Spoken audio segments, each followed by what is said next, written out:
What's up, everybody? It's your boy TGK. You already know what we got. We got another video to react to. Today's video is going to be by DFlowHoops. Made a video on the Dallas Mavericks, man. I think he makes quite a bit of videos on the Mavs. It's gonna be the first time I react to his channel about a Mavericks video. So again, enough of the fluff. Let's get to the stuff, man. All right, so the Dallas Mavericks are rolling. That's what he has this titled as. Let's go ahead and check it out and see what he's talking about, man. Taking down the New York Knicks by double figures without Luka Doncic, Klay Thompson, Daniel Gafford, and Dante Exum to win their 6th game in their last 7 outings, the Dallas... Last 6 and 7 is pretty nice when you put it like that, considering we're 11 and 8. We've won 6 out of 7. I'll take it. Dallas Mavericks are rolling. Pause. Doncic has now missed 5 of the last 6 games, yet over the last 10 days, all without Luka, the Mavs have taken down competition like the Oklahoma City Thunder, the Denver Nuggets, and now the Knicks. Despite missing over a quarter of their roster due to injury or illness, 5 players in Naji Marshall, Kyrie Irving, Quentin Grimes, Spencer Dinwiddie, and PJ Washington, scoring at least 19 points, carried the Dallas scoring load. Nice pass out there. The second made it 6 Maverick double-figure scores, but it was the team's new additions from this past summer who stepped up offensively the most. Former New Orleans Pelican Naji Marshall, former New York Knick Quentin Grimes, and a man in his second tenure with the organization who played with the Nets and Lakers last season, Spencer Dinwiddie, combined for a monster 66 points that came on an efficient 25 for 41 shooting from the field, equating to 60.9%, and 9 for 19 shooting from three-point range, equating to 47.4%. Marshall... Damn, that means they kicked ass. They kicked ass, considering those 3 players just did that by themselves. Hold on, let me see something. Hold on. While we can I put this off and then can I show y'all? Yeah, let me hold on. All right, so I had to pull up the stats just to verify this. Check this out, man. Naji Marshall, 24 points, 58.8% from the field, 33% from 3, +7. Quentin Grimes right here in the number 3 spot, 21 points, 53% from the field, 50% from 3, +16 in the plus-minus department, and then Spencer Dinwiddie, 21 points, 72% from the field, 60% from 3. +9, and then you look down the board. Naji, Kyrie, Quentin, Spencer all had +20. PJ was right there with 19. Derek Lively with 12. This was just in that one game against New York. Crazy. All this without Luka Doncic, ladies and gentlemen. Man. It's cool when you could win without Luka Doncic while he rests. Ain't that amazing? All right, let's get back to the video. Led the Mavericks in scoring with 24, while Grimes and Dinwiddie had 21 each. Together, the 3 newest Mavs outscored the Knicks by over 30 points when they were on the court, as they were a +32. While the two-way 3-level threat in Naji scored a team most 24, Quentin was a game-high +16, and Spencer dished out a game-most 9 assists. While they currently sit just 8th in the Western Conference as of this recording, it bodes well for the reigning West champions that their new pieces aren't merely fitting in well, but have the capacity to win you games with their ability to step up when the team needs them most. In his 5th season out of Xavier University, 26, soon-to-be 27-year-old Naji Marshall is posting career-best averages in points, steals, field goal percentage, and free throw percentage. His 12 points per game and 55.4% shooting from the field through 19 outings, where he started 6 of them, are career highs by far. Catching fire, Marshall scored at least 20 points in 4 consecutive games now, and is averaging over 15 in the month of November, which is production that's been maintained on 59% shooting from the field. Over his last 4 games specifically, he shot a blistering 55.6% from distance. Marshall's fit in Dallas being special, plus the fact that he's coming into his own as a player, and you could say is breaking out, is quantified by the fact that before this season, over 4 years as a pro, he only had 5 20-plus point games in total. Wow. That makes it utterly insane that this man Naji has posted 4 straight 20-plus point outings. That is crazy. And his hot streaks come at the perfect time, minus this Dallas team's best player. And I know there's been a lot of people saying that Naji Marshall is the most underrated, pickup of the offseason. I think without a doubt, it is hard to say it's not. The fact that he's already, matched his 20-point game production already. Yeah, he's having a breakout season, but obviously he's getting more opportunities here. And now with Luka Doncic out for however long he is going to be out, more of that responsibility is on him. And he has answered the call. So yeah, that was a pretty interesting and neat stat there. I did not know that. That said, Naji spoke on the bond he's developed with Luka, stating, "Just a genuine one. Good dude, amazing player, on and off the court, he's a great dude. I love him, man, especially when he's out there on that court." For Quentin Grimes, against his former team, the man had his best game of the season on Wednesday night, as it was his first game in 2024-25 of dropping 20+. He also had 7 rebounds, 2 dimes, and a steal. I feel like he's staring. I feel like Quentin Grimes just staring at us as he's talking. I'm like, oh, look, bro.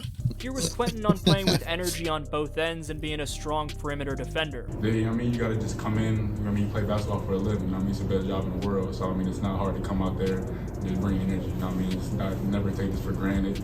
Anybody can be in this position. So, anytime I step on the court, I'm going to give it 110% because it can be taken away from you like that. So, I never take it for granted. Just go out there and just give maximum effort all the time. That's badass. That's badass. When you're in the league and you're making the money you make in basketball, and again, to hear athletes like that, I'm pretty sure a lot of people and fans in general appreciate that, because you see some players that do take it for granted. And so when you hear someone that recognizes the reality of this league and definitely doesn't take for granted the opportunities he is getting, which he definitely deserves to get more opportunities. Let's be quite frank. The man has been playing amazing when he has been out there. It's just good to see. It's good to hear. And hopefully Kid keeps him in our rotation. When you're defending out there and kind of leaving no airspace and moving real quick, chasing guys off the ball, how much does that excite you to try to be that lockdown perimeter guy? And shout out to Grant Afseth. That's Grant Afseth right there with a great question that he hit Quentin Grimes with. Salute to Grant Afseth. Yeah, it's big.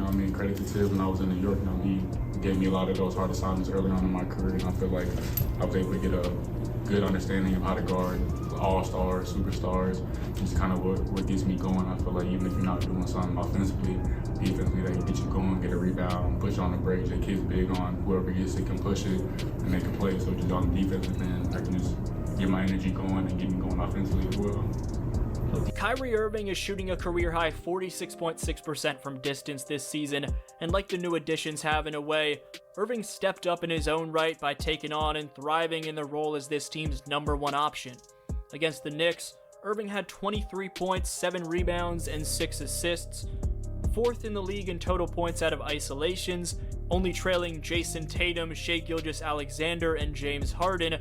At age 32, Kyrie remains one of the game's best pure shot creators. Quentin Grimes had some big praise for Kyrie post-game. He's amazing. From the first time we were in LA watching him work out, he's amazing. Probably one of the most skilled players ever, if not the most skilled player ever. So just watching him. It's dope to hear everybody say that. Everybody always says Kyrie's the most skilled player ever. And when you watch him play, you see why. You can see why. As a hooper, you see why. I don't know all the nuances that I got to break down. Let's just start off with left hand, and being able to finish with left hand midway through a shot. Come on now. That's just part of the long list of abilities Mr. Kyrie Irving has. Every day he's been vocal every day in the locker room, practice, film. It's going to be big carrying on into the season whenever things might go rough again. It's just a long season. So just having a guy like that who's been to the finals, won, seen it all, done it all, it makes it easy for us to just listen and just kind of just pay attention to what he's saying and just go out there and do it, because he's done it for 14 years in the league now. So, it's a blessing. Damn, Kyrie's been in the league 14 years?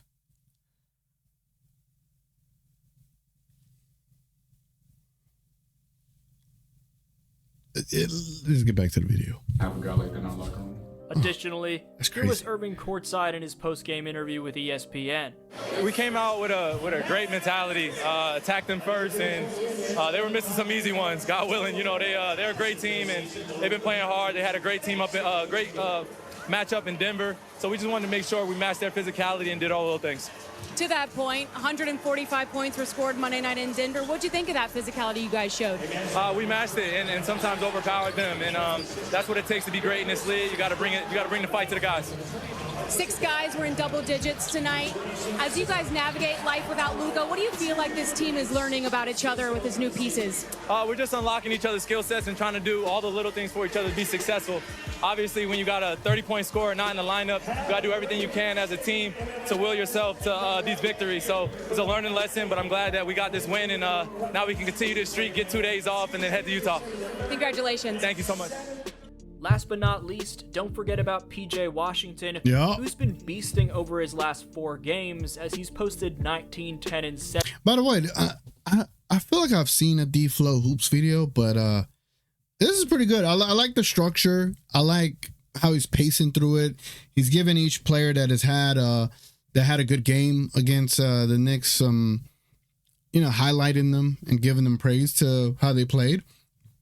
And I think this has been an enjoyable video. Salute the DFlowHoops, man. Obviously, everything will be in the description below. 7 on 7 for 12 shooting from the field, 11, 10, and 3 blocks on 5 for 11 shooting from the field, 21, 10, and 3 on 7 for 14 shooting from the field, and 22, 13, and 3 steals on 8 for 15 shooting from the field. Since being traded to Dallas on February 6, 2024, alongside 2 first-round picks in exchange for Seth Curry, Grant Williams, and a top 2 protected 2027 first-round pick, PJ has been a massive part of the Mavs' success. Washington played a big role in their run to the finals, and with his play recently, it seems like he's going to again have a big role in any potential run Dallas has in 2025. Let me know the most intriguing part about the Mavs right now as they've turned it around as of late down below in the comments section. This was your boy DFlow, and I'll see you next video. Okay, DFlow. Okay, man. I gotta give the homie a round of applause for that video.